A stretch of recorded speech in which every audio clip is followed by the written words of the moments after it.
billahi allazi la ilaha illa huwa idan akwai wanda ya saka ni to azumin da ne kada Allah ya sa ya kar kada Allah ya sa in wayi gari babu mahalukin da ya sa ni na saka kaina wallahi azim idan muka ja baki muka shiru ba mu tunzura mun nuna fushin mu ba wallahi azim zai zo kanmu a cikin ƙwaryan birnin da kake zaune masifar ta iske ka yanayin yadda aka saka Najeriya a wani irin hali da bata taɓa tantan kanta a ciki ba ma Najeriya ake magana ba a'a maganan arewa ake yi maganan abubuwan da suke faruwa a arewa to abin da ya tunzura ni kenan wannan abin da ya tunzura ni abu ne da ya kamata a ce ya tunzura ka abu ne da ya kamata a ce ya tunzura duk wani mai sauraron mu a yanzu in dai kai dan aure wani kuma kana kishin arewa ba sai kana daga cikin garuruwan da waɗannan masifin suke faruwa zaka ji takaicin abin ba saboda idan kai baka ji abin ya tunzura maka zuciya ba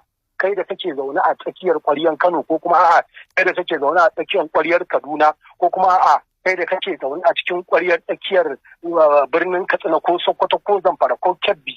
To yanzu abubuwan da suke faruwa a ƙauyukanmu na arewacin Najeriya wallahi azim idan muka ja baki muka yi shiru ba mu tunzura mun nuna fushin mu ba wallahi azim zai zo kanmu a cikin ƙwaryar birnin da kake zaune masifar ta iske ka.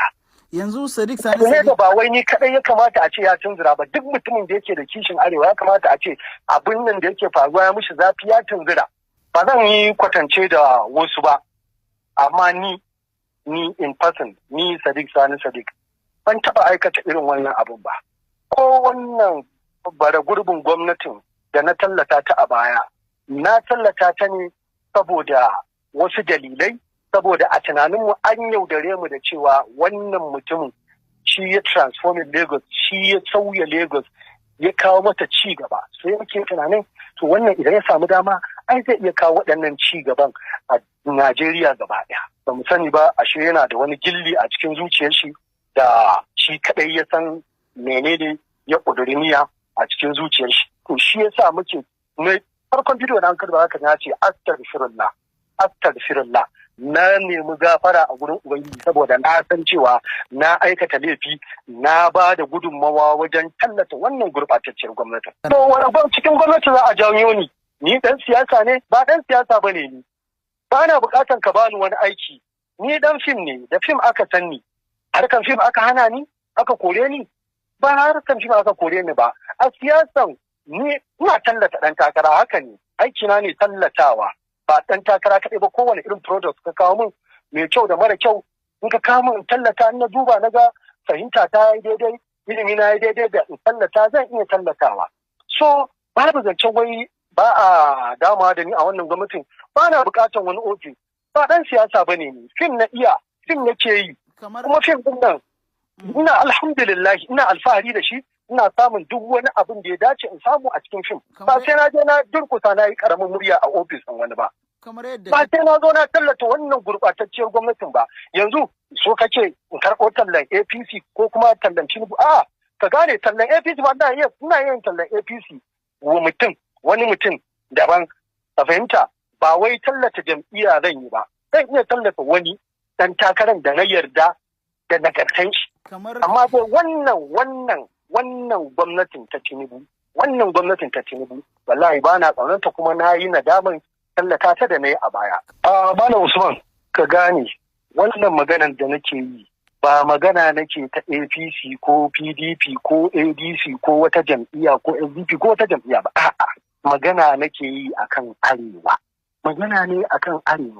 ban tallata wata jam'iyya ba abin da ne magana akan shine zaluntar arewa da ake duk dan arewa dan halal billahi la ilaha illa hu yana jin takaici yana jin zafin abubuwan da suke faruwa da arewacin Najeriya ko yana cikin wannan gwamnatin ta APC wallahi azim yana jin zafi sai dai kawai yana tsoron kada ya magana ya rasa tuwon shi to ni to ba tuwo nake ci a ciki ba ko da ina cin tuwo a ciki a irin zuciyar da Allah ya min wallahi azim ba zan iya ja baki na in yi shiru waɗannan abubuwan suna faruwa ba tare da na fito na kyamaci abun ba duk dan arewa na gari wallahi ban damu ba ka daina kallon fim ɗina dan dai na faɗi magana akan arewa na ce ana zaluntar arewa a wannan mulkin in dai akan shi ne zaka daina kallon fim ina wallahi alhamdu wallahi ka daina kallo ba damuwa bane. Ni abin da ake ma arewa ne yake min takaici. Duk dan arewa dan halal kuma dole zai ji zafin wannan abin da yake faruwa. Idan aka gyara wallahi alhamdu sai mu dawo mu ƙara tallata su. Amma billahi lazi a wannan kadamin da ake tafiya, irin abubuwan da ake ma arewa, ake ciccire ma arewa fuka-fuki, ake ma arewa ɗauki ɗaiɗaye, ake ma arewa takun da aka ga dama. Ba dama ɗan siyasa ya fito a arewa a ga zai motsa, yanzu nan za a nemi a karya shi ko ɗan waye ko ɗan uban waye. Me yasa haka yake faruwa? Me yasa hakan baya faruwa a kudancin ƙasa? Shin babu 'yan siyasa ne a kudancin Najeriya? Yan arewa ne kadai 'yan siyasa ko kuma a'a 'yan arewa ne kadai suka yi mulki a baya? Ka duba duk irin abubuwan da suke faruwa kuma mun ja baki mun yi shiru?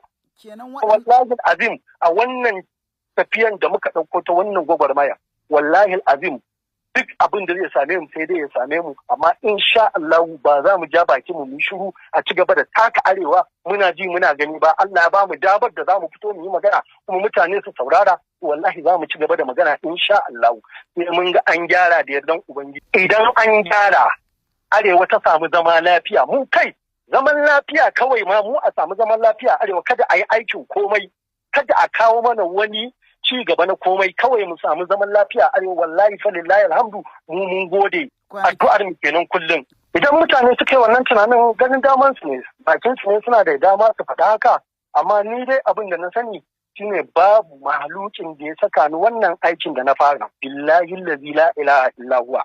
Idan akwai wanda ya saka ni to azumin da ne kada Allah ya sa ya kar, kada Allah ya sa in wayi gari. Babu mahalukin da ya sa ni na saka kaina, ni na yi da kaina, ni kuma zan ci gaba da yi da yardan ubangiji. Da mu dawo kan wannan magana, kada mu bar kan wannan magana. Da na yi tunanin in yi tafiyar a teku, amma maganar da nake gaya maka a yanzu wallahi na fasa.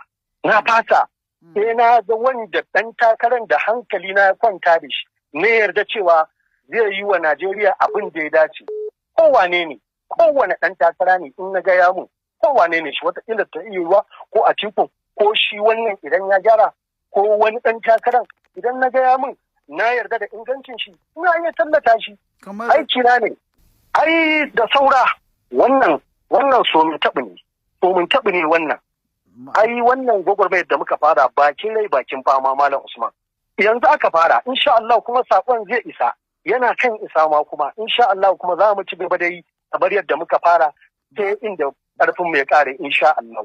Malam Usman na faga ɗan gwagwarmaya a duniya iri daban-daban.